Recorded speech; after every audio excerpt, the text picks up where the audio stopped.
O clima esquentou durante a entrevista de Renan Santos na rádio. O radialista não aliviou, bateu de frente e colocou Renan contra a parede ao vivo.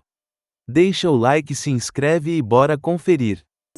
Pré-candidato aí à presidência da República em 2026 pelo partido Missão. Renan, os nossos ouvintes aqui, eu vou até ver quem é o nome direitinho, o Casemiro falou que gostaria de estar aqui também hoje, porque ele tem 48 anos e é adepto à causa.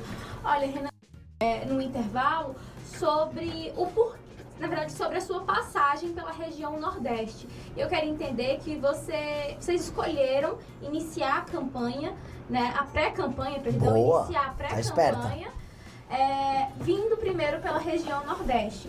Por quê? Porque é a região que, caso resolvida, resolve o Brasil. Como assim, Renan? Os problemas brasileiros, eles estão intimamente ligados à falta de uma elite política decente que entenda os problemas do Nordeste. E se você resolve o Nordeste, você resolve o Brasil. Quais são os problemas do Nordeste? Vindo de uma pessoa que não é do Nordeste. De maneira clara, o Nordeste é uma região desproporcionalmente mais pobre do que as regiões do Centro-Sul. O desenvolvimento econômico que o Centro-Oeste passou nos últimos anos por conta do agro organizado, ele não se repetiu aqui, tirando algumas poucas regiões. Os municípios do Nordeste, em sua grande maioria, dependem de envio de recursos federais. E por mais que, de acordo com o Pacto Federativo, a região Nordeste receba proporcionalmente mais dinheiro que as outras regiões, ela não teve o desenvolvimento econômico, o crescimento econômico proporcional ao longo dos últimos 20, 30 anos, que deveria ter dado a quantidade de recursos que foi enviado. Portanto, o recurso que é enviado para cá, ele tem um mau uso. E aí esse mau uso se dá em todas as esferas, nas esferas municipais e nas esferas estaduais. E nós precisamos resolver isso urgentemente. E o governo federal vai ter que participar disso. E nós estamos vivendo um problema que está começando a ficar, vamos dizer, agravado, porque as regiões estão começando a se odiar. Já viram aquela coisa? Tem um cobertor curto, se puxa para um lado, fica faltando no pé, né? E farinha pouca, meu pirão primeiro, que eu acho que é um ditado bem brasileiro, está presente em todos os lugares, que é, começou a faltar dinheiro, e as pessoas estão começando a falar, estamos tendo problema no Pacto Federativo. As pessoas em Santa Catarina estão falando lá em Santa Catarina, eu estou de saco cheio de receber imigrantes do Maranhão, tá favelizando minha região que nunca teve favela. Enquanto que o governador do Maranhão, não, aqui tá uma maravilha, e não tá uma maravilha. Pará, mesma coisa, não é Nordeste, mas a gente tem que colocar no mesmo Região complexo. Norte. Região Norte, o Pará, mesma coisa, o Barbário fica celebrando, tá 80% de aprovação, população toda indo embora. Que aprovação é essa? Que população é essa que vende o voto? Que infelizmente a regra nos lugares mais pobres do Brasil, e isso está inserido no contexto da maior parte das cidades do Nordeste. A população vende o voto e as pessoas naturalizam isso. Então a gente vai precisar atacar muito forte os problemas do Nordeste e parte dos problemas do Norte, porque o Norte, nos estados menores, já tem um agro desenvolvido chegando lá e atuando, e tornando eles mais independentes do governo federal. Caso mais óbvio é Rondônia. E fazendo isso, alterar a dinâmica política brasileira. Então, boa parte do nosso trabalho, das nossas propostas, é focado na região do Nordeste. É estratégico também, licença, Ronaldo, é estratégico também porque o Nordeste é que está decidindo as campanhas presidenciais nos últimos anos, né? Então, se você consegue aí apoio de uma grande... Norte e Nordeste é diferente, né? Mas se você consegue um grande apoio de eleitores no Nordeste, você pode definir uma campanha, inclusive o que você quer, né? Que ter mais de 50% dos votos. Então, querendo ou não, é um pouco estratégico, não é só de proposta Não e... Não é estratégia. Não é estratégia. A questão, então, é o seguinte. Você está falando que no Pacto Federativo o Nordeste tem recebido muito mais recursos do que a sua representatividade econômica. É isso que você quer dizer. Ou seja, o Nordeste não está repassando tanto dinheiro para o Pacto Federativo como o Sul e Sudeste. E Centro-Oeste também. E Centro-Oeste que se sentem prejudicados. Mas durante a história brasileira, durante a vida do Brasil todo, essas regiões foram industrializadas. Essas regiões é diferente do semiárido, é regiões que chove, que é boa para a agricultura, sempre foi, tem incentivo de tudo quanto é monta, 700 e poucos bilhões só para o agronegócio, né? E esse agronegócio está onde? Está no sul, sudeste e centro-oeste, amigo, não está no nordeste, porque o nordeste é agricultura de subsistência. O nordeste falta água, Renan. Renan só sabe o que é abrir um pote e não ter uma gota d'água e o cabo ter que andar 2, 3 léguas para pegar um balde d'água, quem passou sede, Renan.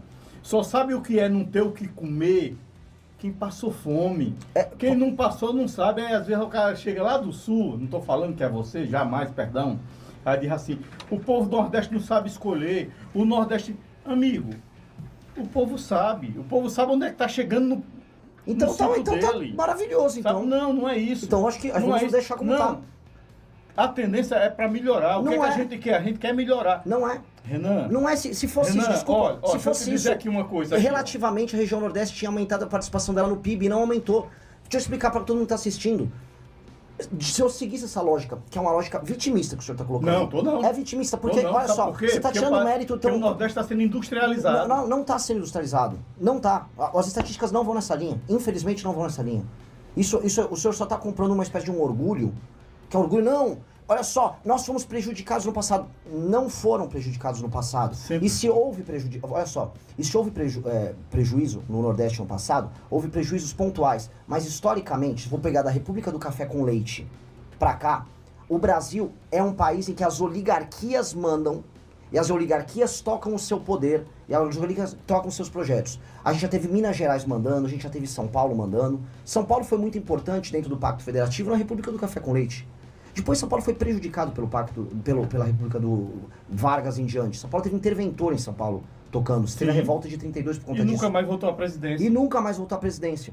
E São Paulo, mesmo assim, se desenvolveu muito mais do que os outros. Porque você aí tá tirando mérito das pessoas de São Paulo, das pessoas da região sul, que chegaram pobres, imigrantes no começo do século XX e se construíram. E aí esse discurso parece assim, que essa galera lá do sul foi ajudada e cresceu. O que é mentira. O que é muito mentira. Isso é injusto, inclusive, com os nordestinos que saíram daqui e migraram pra lá. Eu acho isso muito... É um discurso, o senhor me desculpa, coitadista. E um discurso que diz respeito às outras pessoas. A questão é, o arranjo político, social e econômico do Centro-Sul deu mais certo do que o daqui. Ponto. E deu mais certo ao longo do tempo do que o daqui. E muito dinheiro veio pra cá. Vou dar um exemplo. Quando o Lula entrou, o Lula botou mais dinheiro em Pernambuco, em Goiás ou Santa Catarina? Eu vou lhe perguntar o seguinte. Não, pera, tô fazendo uma pergunta.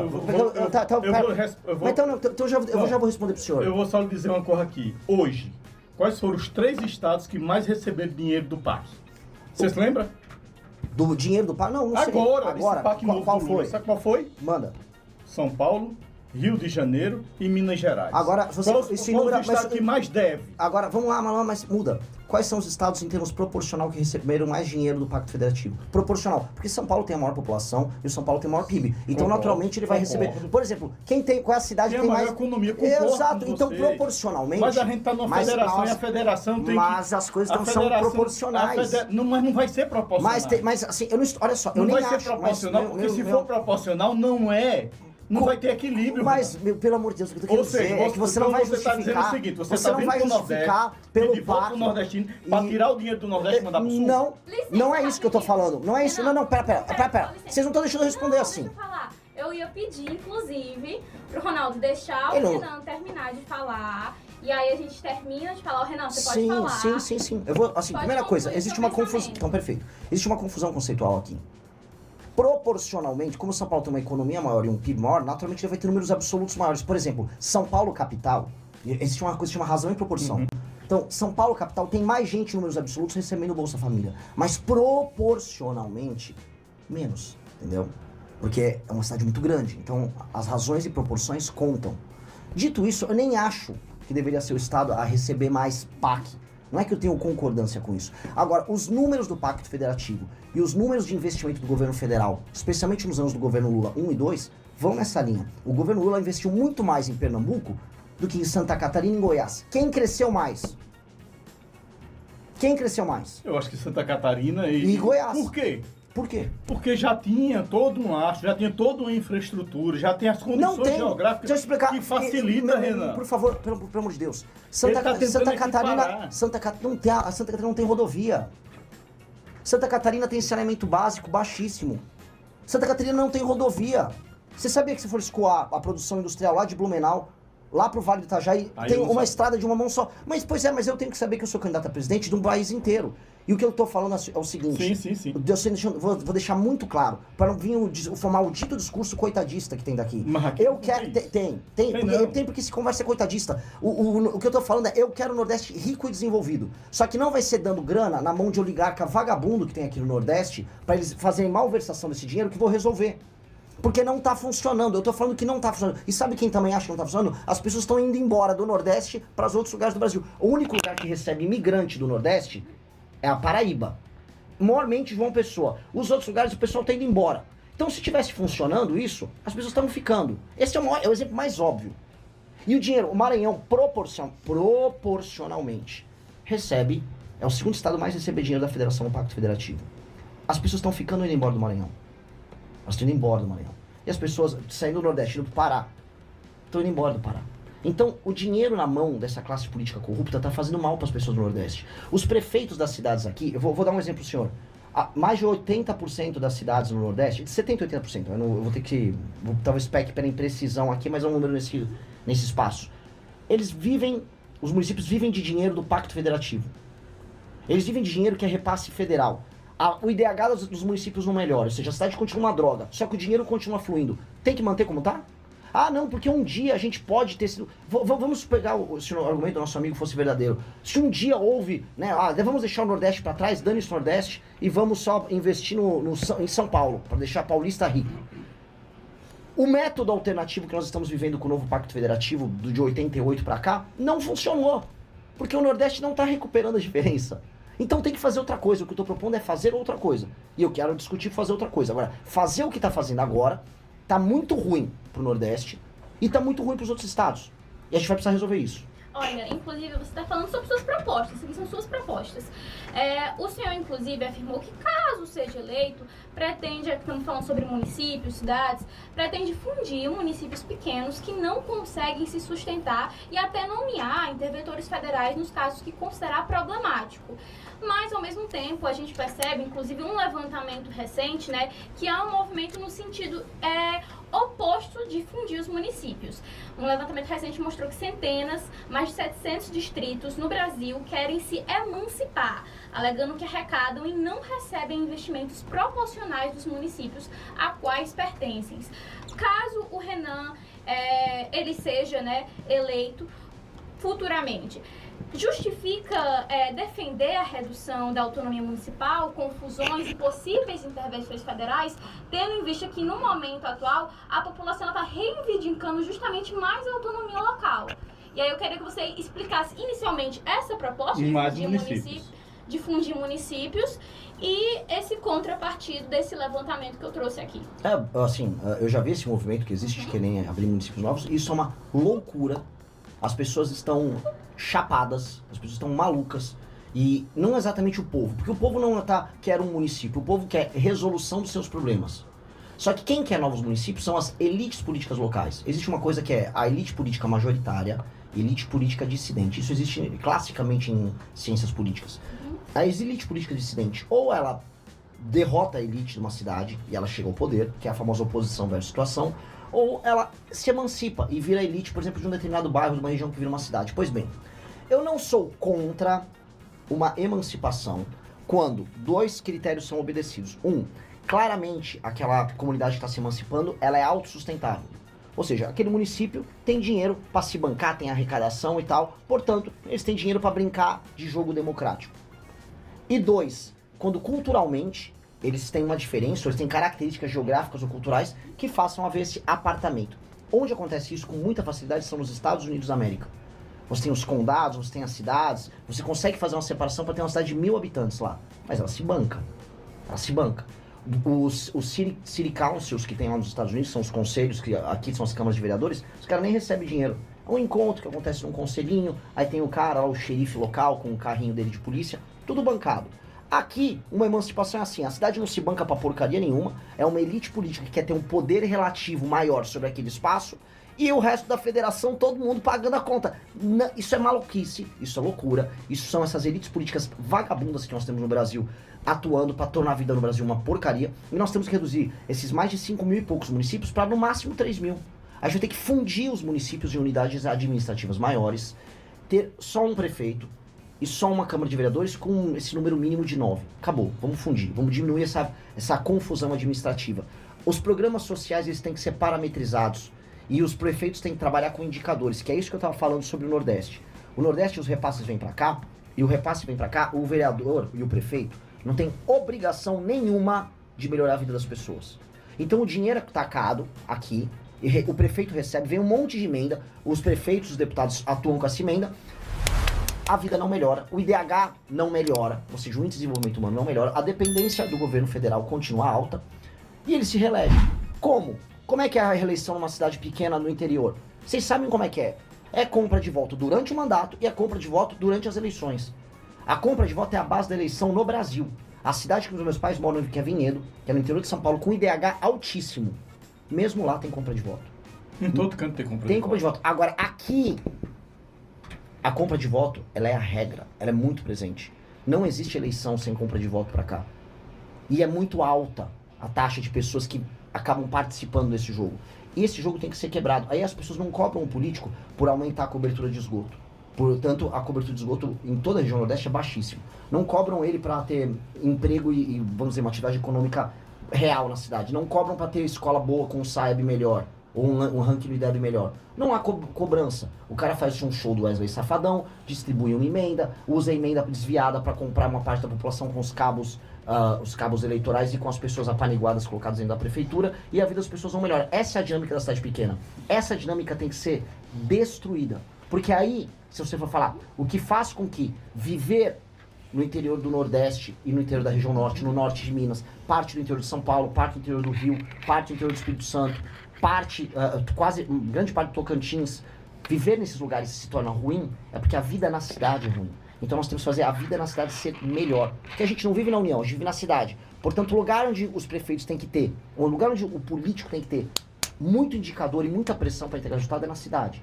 Portanto, a nossa reforma administrativa, que envolve fundir municípios, não é só fundir município. É fundir município, obrigar os prefeitos a entregarem indicadores. E se o prefeito não entregar o indicador, ou seja, tinha 20% de esgoto na cidade, agora tem 40%, ele não entregou? Então esse prefeito vai ser afastado, eu vou botar um interventor. E ele vai entregar esses índices. Renan, Camila, só assim. Você diz assim, eu faria assim, eu faço assim. Sim, amigo, mas a lei não permite isso. A lei... não, você altera a lei. Não, você tem que entender o seguinte. É só alterar. Você está jogando, você entrou em um jogo que já tem as regras claras, pré-estabelecidas, que é da nossa república, que você concorde ou não, que o Ronaldo Campos concorde ou não, as regras já estão postas. Inclusive você está na pré-campanha e você tem que seguir as regras que já estão pré-estabelecidas. Não dá para você ou qualquer um outro pré-candidato, mesmo o Ronaldo Campos chegar, se eu sou pré-candidato e eu vou fazer isso, se eu não tiver, irmão, como mudar a lei que está em vigência. E só muda a lei, Renan, se o Congresso Nacional autorizar. Agora, como é que você vai conseguir mudar se a gente tem políticos no Congresso Nacional, na Câmara e no Senado, que são políticos tradicionais, políticos que estão lá há décadas, e que você, com toda a sorte do mundo, que se vier, você não vai conseguir ter dentro do parlamento, no seu partido, mais de 30%. Só um exemplo, porque se brincar o PT não tem, que hoje é a maior hegemonia política em disputa de presidências da República, em candidaturas majoritárias, que você acabou de falar, que eles estão nesse jogo há muito tempo. E tanto qualquer um outro presidente tem que dialogar, tem que conversar. E esse Congresso que sequer quer mudar leis da segurança pública, que sequer quer rever algumas coisas para facilitar a maneira de se punir infratores ou criminosos, aí é onde eu quero saber como é que o Renan vai fazer para dizer assim, eu vou fazer isso, sim, mas como? Vamos lá, existe uma coisa chamada Congresso Nacional, Câmara dos Deputados, Senado, e você... O tempo ali agora. Renan, infelizmente, nosso tempo está chegando, eu vou te dar aqui 2 minutos para tu fazer tuas considerações finais. Perfeito. Tá, eu vou responder aqui e eu já faço a consideração. Maravilhoso. De maneira clara, existe Congresso, Senado, e aí você muda as leis lá. A lei, ela não é adamântica. A lei você altera.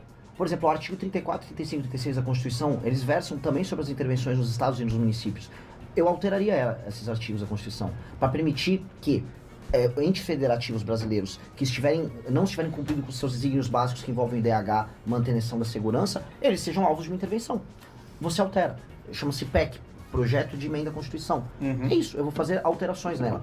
Mas os políticos podem não querer. Cara, eles estão lá, você falou no começo muito bem, eles estão lá para achacar o presidente. E o presidente tem que entender que eles estão lá para isso. E ele vai ter que ter um porrete na mão e argumentos convincentes do outro lado. Você vai ter que ter um porrete na mão e argumentos convincentes. Eu vou fazer as duas coisas com o Congresso. Eu vou ter um porrete na mão e vou seduzir. Quem quiser ser seduzido, venha. Quem não é seduzido, eu vou porretar. Porque a maior parte dos caras são ladrões, eu vou botar a Polícia Federal em cima deles. E sabe quem tá fazendo isso? Só pra te falar, o Lula. O Flávio Dino, que foi colocado pelo Lula, está indo atrás desses deputados do Centrão envolvidos em escândalos com orçamento secreto. Eu vou trazer pra Rádio Progresso uma informação. tem mais de 60 deputados que estão aguardando vir a operação da Polícia Federal contra eles envolvendo orçamento secreto. Eu vou fazer isso, eu vou pra cima. E houve já no passado governos que conseguiram mexer no interesse desses caras para melhorar a questão das cidades. Eu vou dar um exemplo. Lei de responsabilidade fiscal, que pode prender prefeito. Passou no governo Fernando Henrique com os casos do Centrão votando. O que era? Ele foi muito persuasivo, não usou muito porrete. Eu vou usar as duas coisas. Tá certo. Renan, fique à vontade para suas considerações finais. 1 minuto. De maneira clara, obrigado. Fim de mais um. Aqui é assim. Papo limpo, pensamento afiado e zero repetição. Descansa a mente aí e aparece no próximo, que vai ser ainda mais direto. A onça corta.